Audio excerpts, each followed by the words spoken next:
And good day. This is Eric Rollins, the Constitutionalist, here on 1550 KXEX, the best talk in town. Should be a lively discussion. I've got somebody that is part of Turning Point USA, but he's doing it a little differently than shows I've done previously. He's focusing on all the high school kids.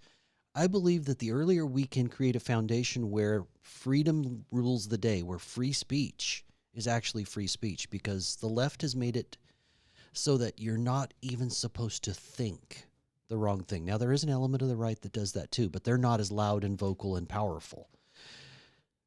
So if you can't think it, is there really free speech? If you're self-censoring in your head, and I'm not talking about being polite, I'm just talking about general thoughts. I don't know that there's free speech. Jordan Peterson talks about this a lot. It kind of blew my mind the first time I heard it. So we're going to ignore that, and we're going to go for real free speech. And today I am joined by Wade Brox, the high school representative for the Central Valley, and he loves to drive, Los Angeles. Yeah. Welcome. Thank you so much for having me. So how'd you get this job? So I'm actually a former teacher. When I graduated from Fresno State in 2020, obviously it's 2020, so that was right when COVID started. So every job opportunity I had coming out of college kind of fell by the wayside. But Sierra Unified, just up the hill from us, was in desperate need of substitute teachers. They were one of a few school districts in California that were actually able to stay open in person during COVID. They had a lot of students who were socioeconomically disadvantaged, so they had no internet at home, stuff like that too. So they kind of filed for the exception to be able to stay open in person and was able to get it. It's just wrong that because of socioeconomics, it's like either COVID was real or it wasn't. Yeah. But I applied, I became a substitute teacher, loved working with the students. And after that first year, I was hired on, kind of started in a credential program, and was able to have my own classroom for a couple of years. So I taught 8th grade English, but I got my degree in history. So we were studying Johnny Tremaine, Harriet Tubman, Diary of Anne Frank. So we were able to add a lot of the historical context to what we were reading. But as a conservative teacher, I always thought the belief was my political beliefs have no right in the classroom. I should keep it to myself. I'm there to kind of challenge students and to make them critical thinkers. I wasn't really paying attention when I was substituting. I really saw it when I was in my own classroom, where I had students coming up to me saying, "Mr. Brox, I feel like if I voice my political opinion in a certain class, my grade's going to get hurt, or they're going to throw me out of class, or something was going to happen to them because of their belief system." I experienced that, and I'm significantly older than you are. And so that really angered me quite a bit. And then I had a couple of situations where we went through a couple of principals, and we didn't really have like the support system that teachers need from the administration. We had a lot of, we kind of talked about it a little bit the show beforehand, but there was a lot of lack of accountability in our school system. And so I had students who were spitting on my door, who were showing up to their next classroom. I was catching a student smoking pot, and they would be in school the next day. There was just a lack of accountability on the students where they felt like they could get away with anything. Yet if they spoke the wrong thing, they could be kicked out of a classroom. Yeah. You can spit on a door, but if you said the wrong thing. I had a student spit on my door. And I'm not talking about cussing. Yeah. I had a student spit on my door. I sent him to the principal's office. They missed the class, the next class. 2 periods later, they were back in class. I think a large part of that is because the administration is focused on funding, not on doing what's right. Well, and I'm not going to say that it's every admin at every school, because that was just my experience with, and that's what I can speak on. But I was so frustrated with seeing students getting targeted, with there being a blatant political bias on the campus, that when I saw that Turning Point was hiring for a high school field rep, I knew I had to apply. I knew it was a position that would allow me to kind of support the students who weren't being supported on these campuses. So I applied for the position. I was hired in the summer of 23 was when I started with Turning Point. I took over the Central Valley my first year. We had 2 chapters when I started, and when I finished, we were in 15 high schools. This year, I took over the LA territory as well, and as of right now, we're in 33 high schools. So we just exploded. We've done a really good job of trying to promote ourselves, with especially on the high school side, focusing on education. That's been our biggest focus so far. So with a high school chapter, what is it a high school chapter does? I mean, we all see the videos, and the things that people know the most about Turning Point is when Charlie Kirk goes to a campus and has a free speech table and has essentially debates with whoever wants to walk up. How is it different at a high school level? Absolutely. So that's only one element that the college side does, is the Charlie Kirk Prove Me Wrong tables. Their chapter meetings are definitely, how I describe it is the college side is activist focused. They want to get students engaged with their community, challenging the status quo on their campuses, teaching them how to work as a grassroots organization, how to get involved with local leaders. The high school side, we focus on education. We want to get constitutions in these students' hands. We want to make sure that these students are being non-exclusionary and inviting students from left, right, center to come and have good, healthy discussions. What I noticed is 10 years ago, or 11 years ago now, when I was in high school, we had conservative groups. We had Young GOP, Young Democrats, Green Party clubs, socialist clubs, but we all got along. Every student was able to join the clubs they wanted to join, not join the ones they didn't want to join, have open discussions, be able to host these meetings, and there wasn't any fear. Now, when I go onto these campuses, these students are so afraid of anything political, and the administration is so opposed to freedom of speech that at the high school level, a lot of these students are just trying to learn how to have good discussions. So, well, if we don't learn how to have good discussions at some point, then there will be people that make decisions, but we're not part of that decision making, because those discussions are what sets culture, whether it's locally or eventually it works its way up to national. Well, and that's where I say educational too, because just at Kingsburg High School the other day, we had a meeting where we were talking about tariffs and what are tariffs and how do they work, because these students just didn't have a grasp over something that's in the news every single day right now. And so a lot of the times we're not even focused on targeting something overly political. We're just trying to focus on what is happening in the political realm that we can talk about and have a discussion and get these students to actually understand what they're talking about. So, well, but that's kind of civics, which is not a class that's taught in almost all high schools now. Yeah, or if it is, it's pushed to half a semester. Yeah.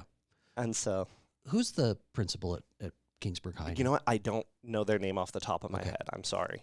I think I know, but I don't want to speak out of turn, so I'm going to let that go. No, absolutely. But it's really cool on the high school level, because I'm trying to reassure these students that just because you walk onto your campus, you do not lose your freedom of speech, which is something that between the time I was in high school and now has changed. I do believe there are some parameters, meaning you can't go cuss somebody out. But as long as you're polite, there shouldn't be any ideas that can't be talked about. I mean, there are parameters in freedom of speech, though. That goes along with you can't yell fire in a crowded theater. It's there's some argument that that's a fallacy, because there was a court case on that. That's fair.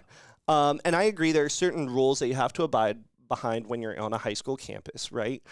We don't want to have these students going out and targeting others. We've tried, and by targeting others, I mean like going after the socialist groups on campus, or going after the communist groups on campus, or if we're going after leftist groups on campus. Where that can happen on the college level, where it's activist, where they can kind of challenge those groups. So you're not looking for a debate, you're just trying to invite people and maybe be able to persuade them rather than confront them directly. And if it's a different approach. It's a different approach, 100%. And if we are having debates, we are very quick to draw a line where if you see the Charlie Kirk prove me wrong tables, he has people coming up and yelling and screaming and yelling vulgarities. Interestingly enough, he never does. And so that's another thing I try to teach the students too. Epitomize Charlie in the sense of when you're debating or when you're having a discussion, be calm, cool, and rational. Keep your ears open and keep your mind open, because what I tell them is, especially at the high school level, a lot of these students have an opinion or they have a take because it's what their parents say or it's what they hear on whatever news source that they get it from. What I tell them to do is invite people who disagree with you, because one of two things is going to happen. One, you're going to hear something from another side you've never heard of before, which can kind of open your opinion, can make you more well-rounded in your political beliefs. Or you could say, that is something so dumb, I've never heard anything that just blatantly non-factual, goes against everything I stand for, where it can strengthen your belief as well. But if you are only listening to people who support your beliefs, you're never challenging your beliefs, we are no better than the left at that point, if that's what we're encouraging our students to do. Because that's all the left does, is they say, oh, you listen to Joe Rogan? Oh, you're a bigot. Or you do this. Well, but or you're... the crazy thing is Joe Rogan is a classical liberal. Yeah. So listening to Joe Rogan, they've just so far moved to the left. Joe Rogan is a classical liberal. Mm-hmm. Jimmy Dore, and he has a podcast, classical liberal. I listen on a regular basis. Russell Brand, classical liberal, very bright man. He's painful to listen to because I can find him to be exceedingly pompous, but I still listen because he makes me think about my side and my argument. Yes. And I agree with free that. Speech. And that's, for me, I'm probably one of the most, I'm not going to say I'm a moderate, but I'm one of the most moderate people that probably works within Turning Point. So I have these conversations and discussions with people, my own coworkers, all the time. I'm not being shunned within Turning Point because my beliefs don't align with Charlie 100% either. We have the freedom to be able to bring in our perspectives. I'm a Californian. My perspective is going to be different than people who live in Florida or people who live in Texas. Like, it doesn't mean my opinion's wrong. They're going to bring a perspective I've never thought of. Well, did you ask them? Probably they think you're wrong. Oh, they probably think I'm wrong too. But I mean, it's okay. It's okay. It's okay. And I'm not being targeted or shunned or hated on like I was when I was a teacher, where if I voiced an opinion with some of my coworkers, they were like, oh, you actually think that? Yeah, I do. And regardless of whether that was, for example, I believe that as soon as you put gun-free zone up somewhere, all you're doing is telling bad guys there's no law-abiding citizens carrying a gun in that building. Mm-hmm. You're just painting a giant target. And so I am against the idea of a gun-free zone. A lot of my coworkers, when I worked at Sierra, were like, that's the dumbest thing I've ever heard. I hate that opinion. And I was like, just targeted and shunned because I disagreed with them on something where, it's not like just because I have this opinion, I can change it. It's just an opinion. Like, we're just having a discussion. But they take these discussions so personally, or like I'm talking against them, or like, I hate you. And there's very little hate within me, regardless of where you stand politically.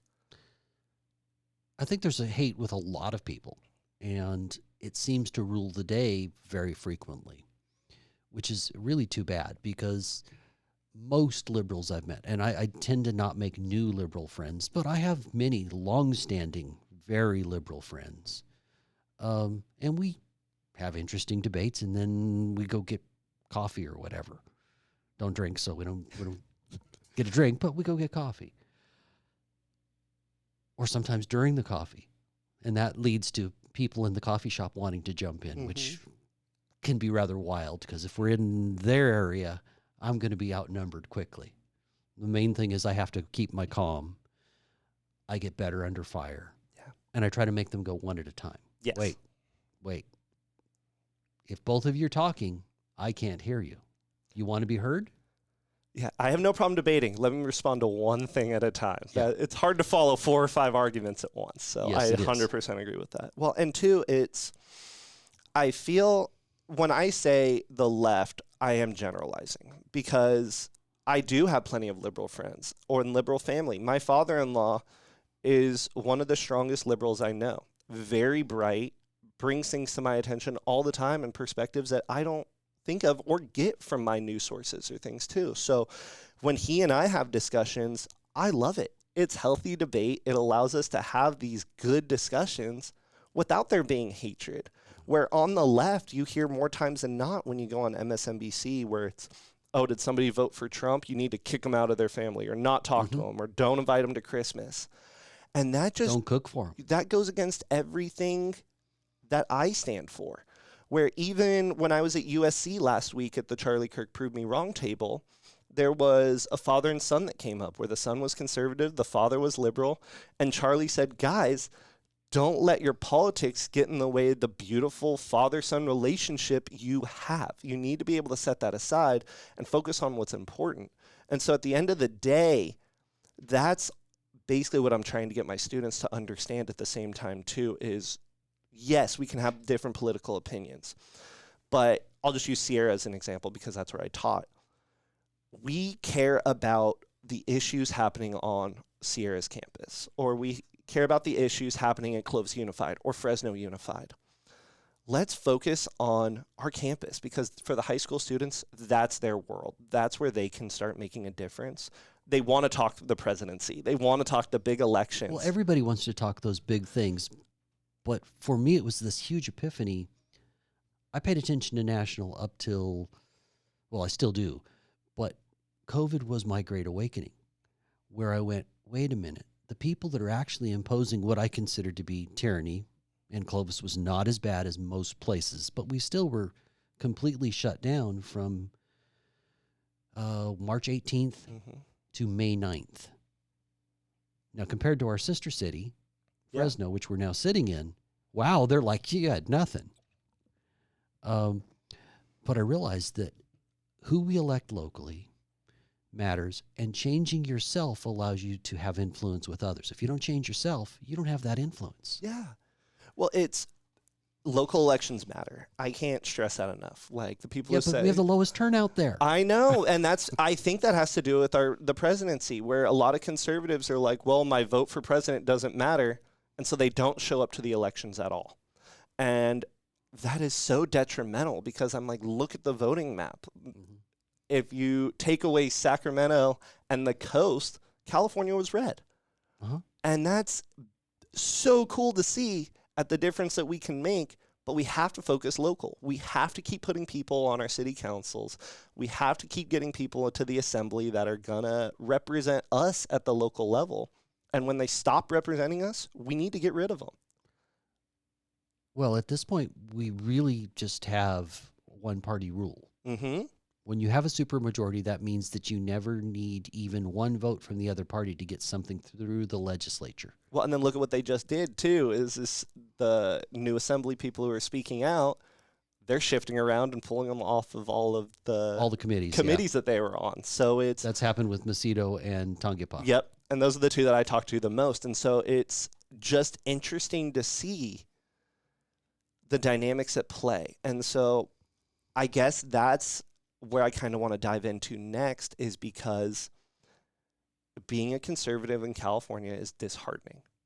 It is. It's hard to see the people we elect to Sacramento getting moved from the committees that they're on, or the supermajority, and unless we make a huge difference, it feels like what we do doesn't matter, it doesn't make a difference. And so that's where I'm trying to get the high schoolers to focus and say, your campus is where you can make a difference that you can see in the time you are here.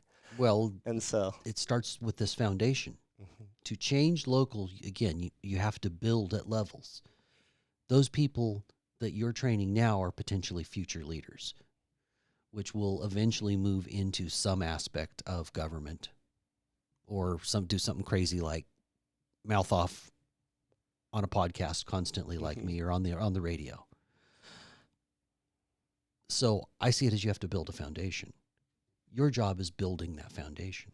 Yeah, and when Charlie really started targeting the high schools, it was because he saw that the left, or at least the teachers on the left were pushing their politics on students. I mean, we see it now as young as elementary school.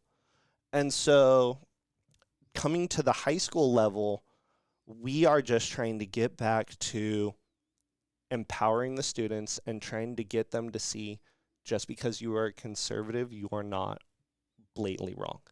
Because I feel like that is kind of the mentality that a lot of the high school students have right now. Well, and you would have the right to actually speak up, even if everybody else believed you were blatantly wrong. Yeah. And by the way, a liberal would have the right to do that too. Exactly. We're going to go ahead and go to our first break. This is Eric Rollins, the Constitutionalist, here on 1550 KXEX, the best talk in town. I want to say thank you to everybody that's listening on social media. Please like, subscribe, share. There will be some contact information for you, those of you that are listening, the parents or grandparents that might know, you might have a kid and you want a Turning Point chapter. Before we're done, have your pens and paper ready, and Wade will go ahead and get you that contact information. I'll also put it in the show notes. Let's go ahead and come back.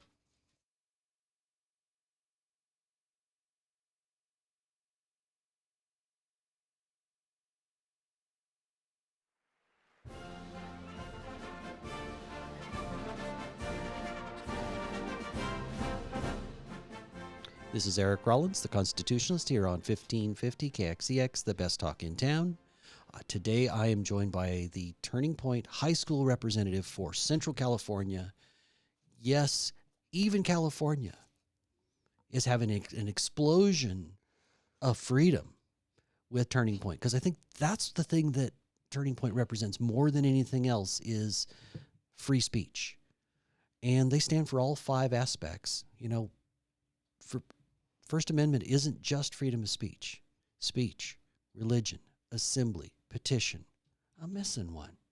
Press. Ah, good. I was making sure you were awake. Oh, yeah. I always do that to people. Oh, I leave one out just... I'm ready. First Amendment's my bread and butter with Turning Point. Yeah. So that's, yeah. It's kind of like what we were talking before the break. The disheartening of being a conservative in California. But it doesn't have to be that way. It doesn't. And that's really where we're trying to make a difference. So conservative students, what I've noticed, a couple of my observations, they are, more than anything, the word I have to use is afraid. They're afraid of having their voices be heard. They're afraid of standing out.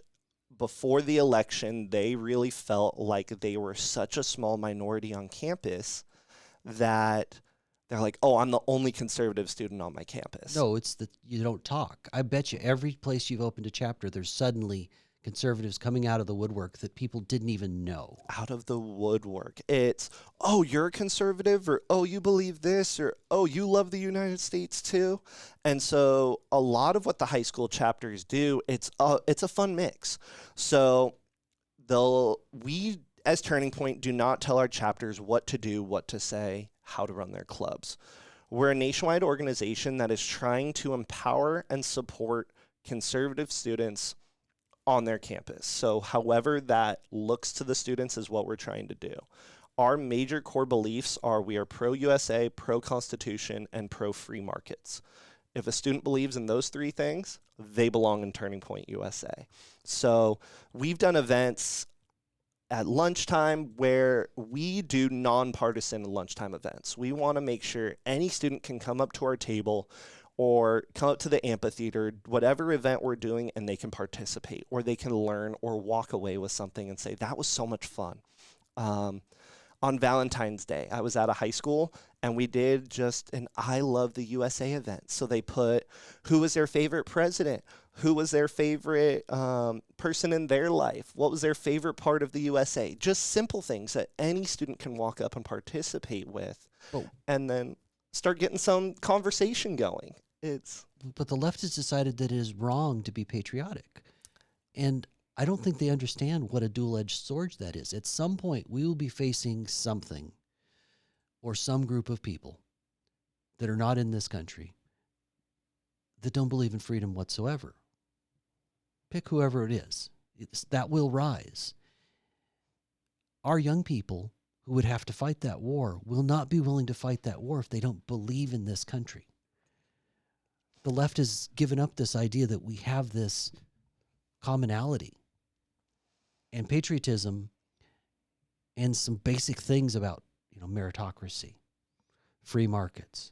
All of these things connect and make us, whether you're on the right or the left, intrinsically American, and why we're the inspiration for the world, because you can define your own destiny here.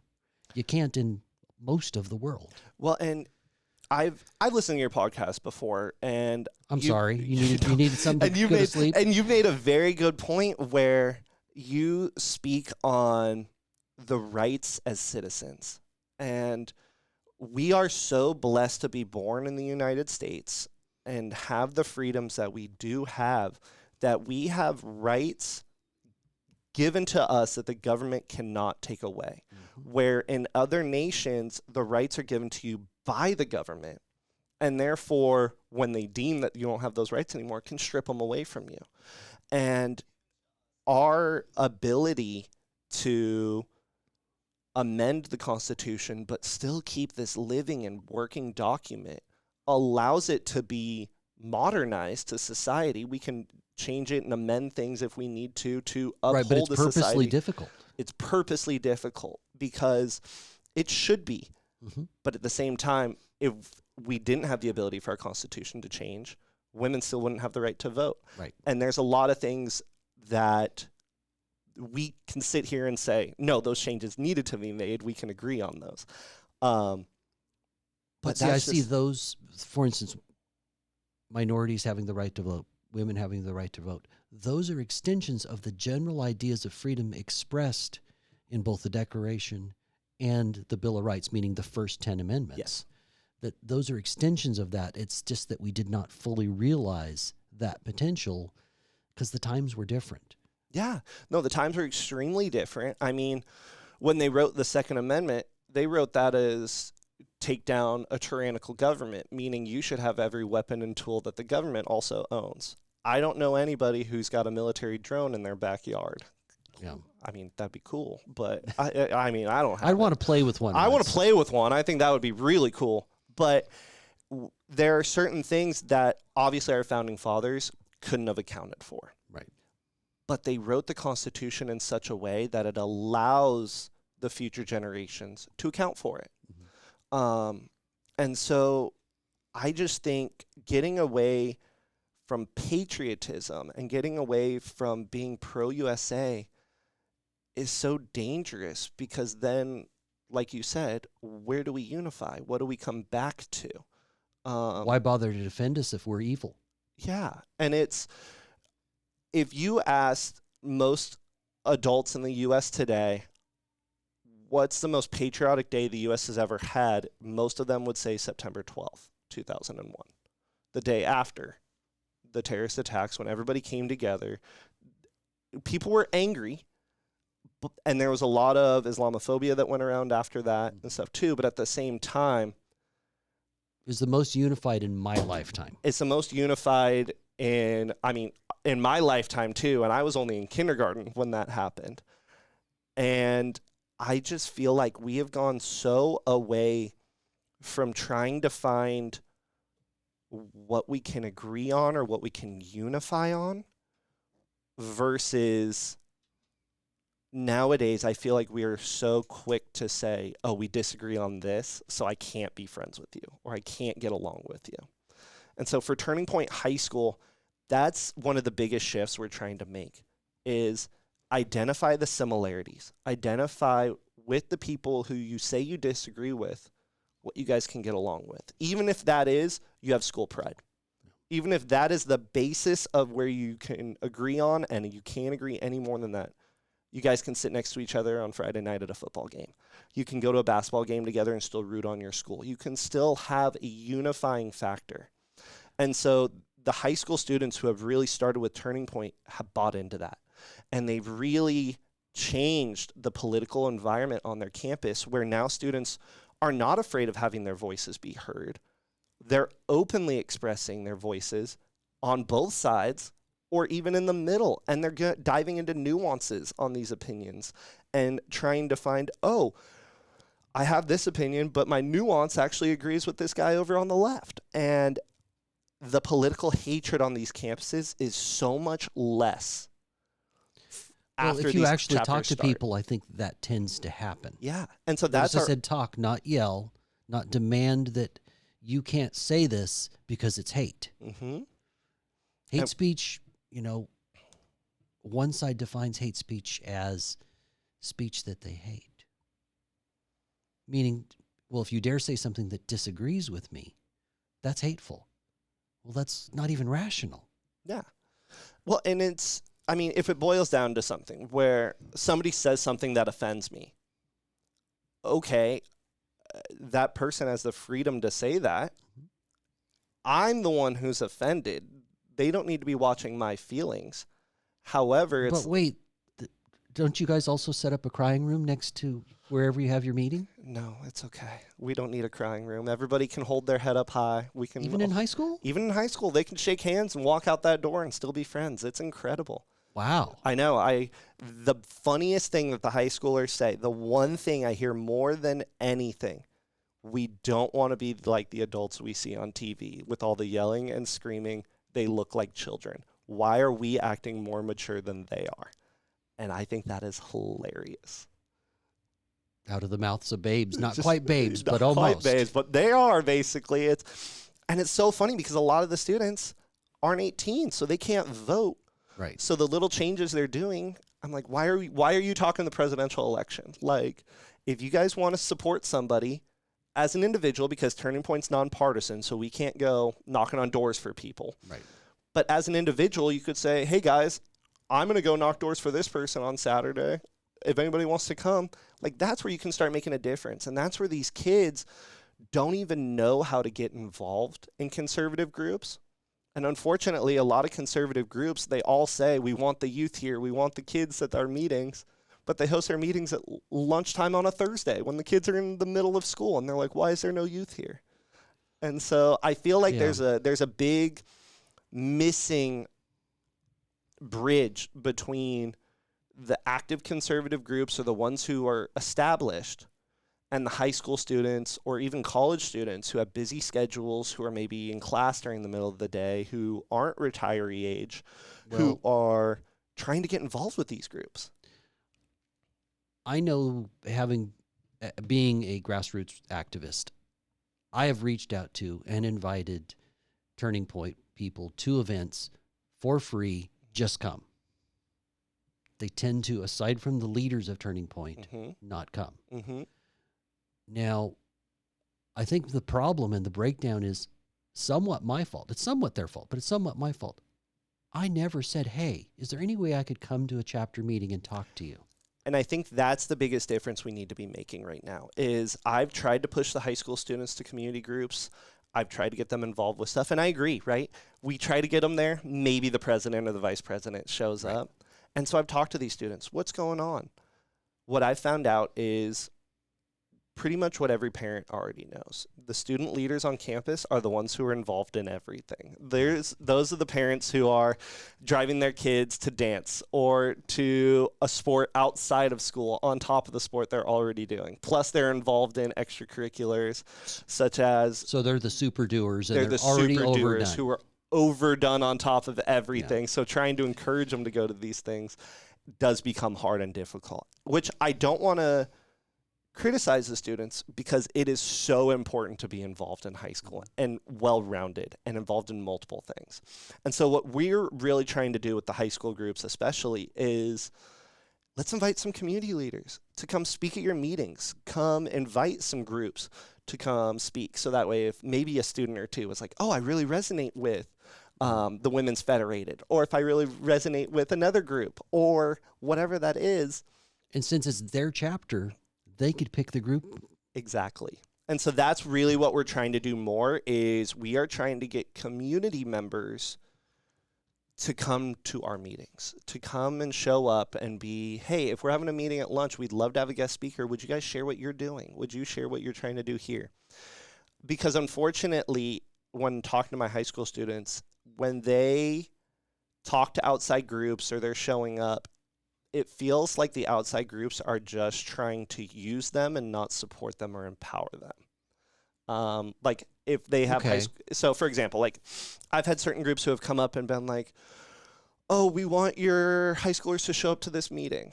But as soon as they showed up, they just hand them flyers and said, all right, go pass these out. Like they didn't really include them in the meetings. So they didn't have a conversation There with was them. no conversation. And you need to treat kids with respect and essentially treat them like you would treat everybody else, because otherwise they think you're kind of looking down on them. Yeah.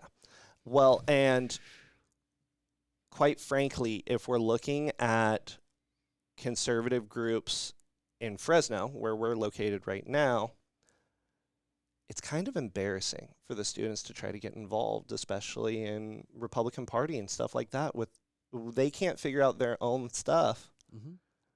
How do Women's Federated is better. Women's Federated is better. CRA is better, but as far as the Central Committee, which I'm on, it is a how can I tell the students? How can I tell the students to show up and support the Central Committee when the Central Committee can't even figure out who's actually on the committee? That makes it hard for me as a rep, somebody who's trying to empower the students, because my focus isn't politics like a lot of the college reps. My focus is on education and empowering the students. And so when I'm trying to empower them and they're either openly not welcome to certain groups, or they show up to a group and they're like, why is my high school club meeting run more effectively than a Central Committee meeting? Because the Central Committee, they claim they know Robert's Rules of Order, but it's really simple. Let's see. There's a motion. There's a second. Whoever's running the meeting then repeats that so everybody understands, and then asks, is there discussion? And that really simple, that is the basics. Yeah. That's Robert's Rules of Order at the most basic level, and our chair doesn't understand that. Yeah. Well, I was there at a meeting last night. And I don't go to the meetings. And I would recommend at this point, don't waste your time. Okay. And I would love for Turning Point to work with other groups and to be welcome to certain meetings. But right now, my focus is on empowering the students. Well, if you ever need a speaker and it's within 50 miles, yeah, I'd love to come talk about the Constitution. Absolutely. We would love that. So the door's open. We would love that, because at the high school level especially, the kids are scared to get involved politically. And when we don't have people that I can tell them look up to, get involved with, it's hard. And so I'm trying to get the high school students, as much as possible, focus on where you can actually make a difference. Don't focus on the groups that aren't working or the groups that aren't supporting you or aren't helping you. Make a difference where you can. And so we are so focused on the grassroots and getting these kids activated on their campus. So hopefully by the time, if they decide that they want to go to college, by the time they get there, they are true critical thinkers. They've had these discussions before in high school. They have faced opposition, but in a safe environment. I'm going to steal the language from the left. We're going to make conservative safe spaces on high school campuses. So what we're doing is we're making a spot where these conservatives can have these open discussions and debates, but in a healthy way, where they're not going to be hated on or criticized. They're going to set up tables and events at lunch where they can have fun with every student on campus, regardless of those political affiliations. Or if we're doing like a pro-capitalist event, we had a student come up and be like, I thought capitalism was evil. We can talk up and discuss capitalism versus socialism versus communism. Break those down. Hopefully get the student a little bit of an understanding. Well, they all have some problems. Yes. The thing is, capitalism is what allows for more opportunity. It can raise all boats, as opposed to communism can sink all boats to whatever level whatever level of bad, and that's all you get, unless you're an oligarch. And I try to explain it in ways where the students can understand it too. So when we're talking markets, I try to put it as grades that they earn in the classroom. So capitalism is the system of how they earn grades now. Some students are going to have an easier time at math than others, but for the most part, the more effort you put in, the better reward you're going to get out. If you study, if you do your homework, if you do what you're supposed to do, you're going to get an A or a B. For the most part. For the most part. For the most part.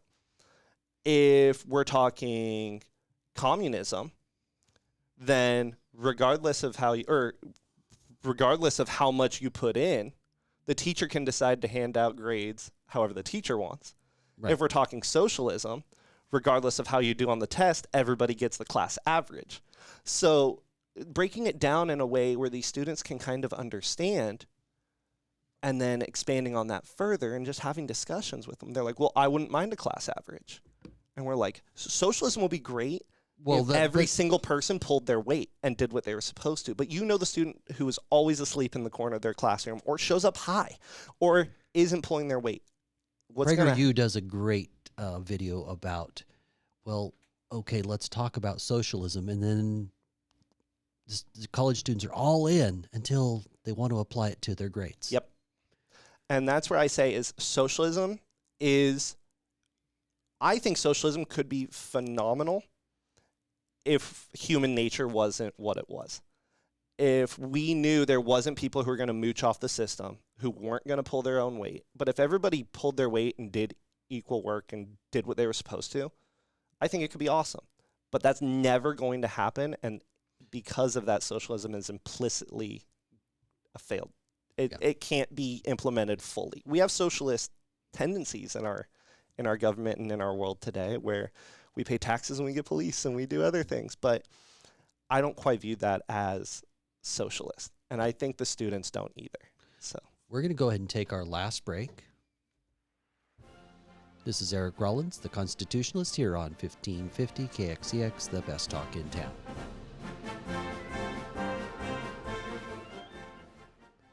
So just a reminder, whatever that story was, I also want to talk a little bit about, there's a survey that's been happening of high school seniors and how they're shifting towards conservative. Let's go ahead and come back. This is Eric Rollins, the Constitutionalist, here on 1550 KXEX, the best talk in town. Sorry, Mr. Producer, I kind of fluffed that up a little bit. I am speaking with Wade Brox, Turning Point USA, high school regional leader or regional rep. Yeah, regional rep. So I know you're going to have a story, so I don't want to take time away from that, but I want to at least touch on, for more than 20 years, there's been kind of an exit survey of high school students, and it asked them whether they considered themselves liberal, very liberal, moderate, conservative, or very conservative. And what we're finding is that the culture's shifting, and especially boys, but in general, more are identifying as very conservative than ever in the history of this survey. How does that affect what you're doing? So I've seen it, but California is very unique. So while that is nationwide, and we are seeing it shift nationwide, we're seeing what it is it's boys 18 and younger are shifting heavily more conservative. Women 18 and younger are tending to stay more moderate or even go liberal. But with how heavy the shift is on the boys' side, we're seeing an overall shift from the youth to the right. I think a lot of that gets credited to Trump. That's the only thing I can really think of, especially for the boys, that stands out to me the most, where Trump went against the status quo, trying to drain the swamp, was kind of like the antithesis to your normal politician. Well, he was the rebel. He was. And so you would not think of conservatives as rebels. He made being a rebel cool again. And right. So being a boy, going through puberty, you have that natural rebellion.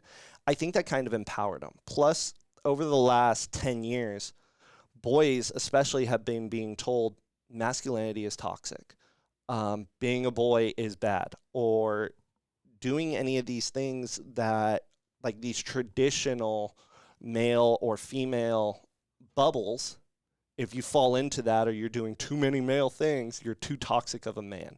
And Trump really went against that, like it's okay to be a man and it is okay to be masculine. So I think the boys' side of the youth have really bought into that. And it's kind of empowered them a little bit because they felt like there was no politicians that were telling them they could do anything or be anything if they were especially a straight white male.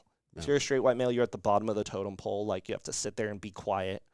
And if your people had ever done anything historically, you do not get to speak in class. You just have to sit there. And I think that has kind of shifted. It's helped us a lot because it has encouraged boys to really start up chapters and kind of start reaching out and kind of having fun talking about politics. My strongest chapters are my female-led chapters, though. My girl chapters are the most organized, the strongest chapters I have. That doesn't high actually school surprise students, me. it's the least shocking thing ever, probably. But for high school students especially. Well, if girls are actually serious about something, they tend to be Yes. organized. They tend to be more serious. Guys at that age, until they're after 25, they just want to have some fun. They might have an opinion. They might lead in a direction, but it is just not approached the Very same way. few boys at that age know exactly what they're going to do when they get older, or what they want to do when they get older. You have the one or two who are already set to join the Air Force Academy, or they're going to West Point, or there are a few, and I don't want to discredit them, but they're, for the most part, because I was one of them, you're lost in the world just trying to find your place, and you're having fun while you're doing it. Right. Now, we're down to about 4 minutes. Absolutely. So you've got a story of success. Do. And we've got to also have enough time to give contact information. Absolutely. So when I first started with Turning Point, one of the best chapters I've ever had was Liberty High School in Bakersfield.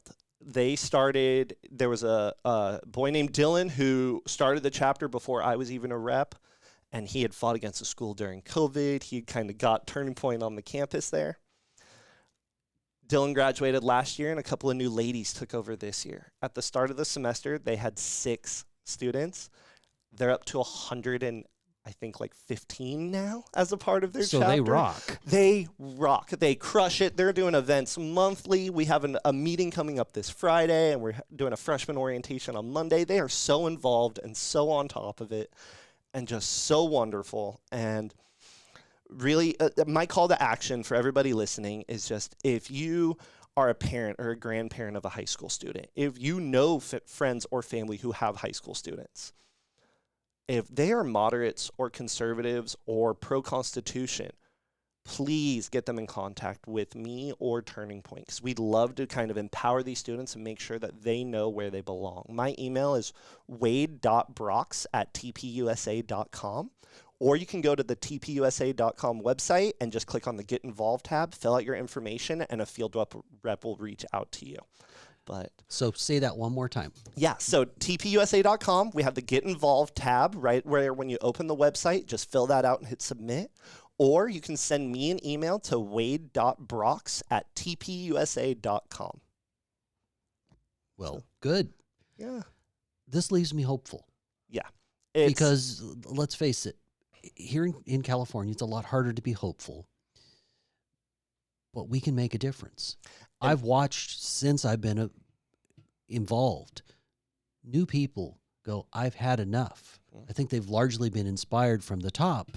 But the more important thing is from the bottom, from local, they've decided, I am going to step up and make a difference. I lead a group that our focus is on stepping up and making a difference. Now, we're a little divided. We don't all have the same goals, but we have the same overall goal, which unites us. In other words, somebody's into medical freedom and somebody's into election integrity and somebody's all into the abortion fight. Nonetheless, we're all very freedom-based, we're all conservative, and we all have become a support group. And as we became closer, we realized we're not alone and we have an obligation to speak out. Yeah. And that's an important thing too that I really want to. Some of our clubs are actually the teachers on campus who are acting as our advisors, are liberal teachers who are just supportive of freedom of speech. Wow. And I can't thank them enough, because sometimes conservative teachers really don't want to expose themselves. I'm putting that in quotes, but expose themselves on campus. And those liberal teachers that are stepping up because they're like, silencing students is not right. Freedom of speech is still very important. that should be the mentality that we have on our campuses, and we should want to change the culture that we're seeing there to be a better, more healthy political environment on all the high school campuses across the Central Valley. Well, I think more intrinsically American. Yeah. They set forth a set of ideals that, while it wasn't perfect, it allowed us to move towards this place of freedom and opportunity. And I think each day we need to realize that we are blessed. Go spend some time in another country. Yeah. Or talk to a first-generation immigrant. Yeah. They have a very different perspective. They are thankful that they can define their own destiny. Yeah. Well, and that's when we say diversity, they always want to focus on the color of somebody's skin. You should look at background. You should look at stories, socioeconomics. Where did somebody come from? What religious beliefs do you have? That's true diversity. That's where you're going to get a better worldview and a better understanding of what's going on around you. You have to be able to have these conversations and be open to it. So thank you so much. Oh, Wade, so I thank you for this time, and we'll have to do this again. Absolutely. This is Eric Rollins, the Constitutionalist, here on 1550 KXEX, the best talk in town.